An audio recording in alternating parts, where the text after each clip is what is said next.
السلام علیکم وروڼو اوس مو راغللو د لیاقت حسین کور ته خدای د هغه باندې رحم او کرم نظر وکړي او د هغوی د کور والا ته صبر جمیل عطا کړي دا بچی مو سره ناست دی وروره ته راته دا وایې چې د تاسې پلار چې کوم و هغه ته کې څو کاله سبا خیلی و 7 کاله مطلب 7 کاله کېږي تاسې پلار هلته هغوی ته سبا خیلی صحیح چې د مطلب د کوم ټایم یې دغه ځینې تللو مثال کور والا څه خبرې یو څه داسې شوي وي چې ټلیفونونه بار بار ورته کېدله داسې څه خبره وه ښه صحیح دا مطلب صبحي نه ټلیفونونه ډېر ورته کېده ښه او څه یایې د حکومت ته څه یایې خپلو مشرانو ته څه پیغام ورکوې دا کوم سوال چې مو پلار کتلان او حکومت ته دا ویایم چې مو پلار کتلان ونیسه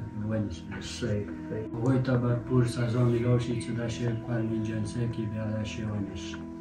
لیاقت حسین کور ته او هغه ورېره مو سره ناست دی زه ترنه پوښتنه کوم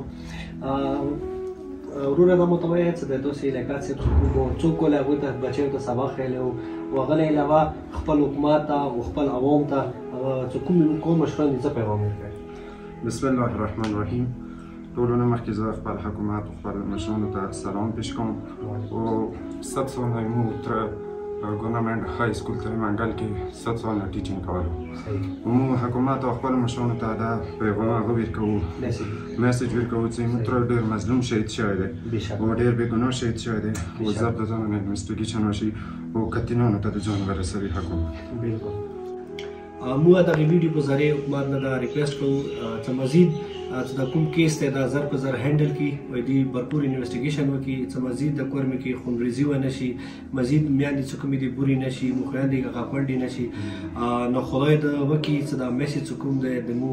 حکومت ته ورسېږي هغه سره سره د مو کوم مشرانو ته ورسېږي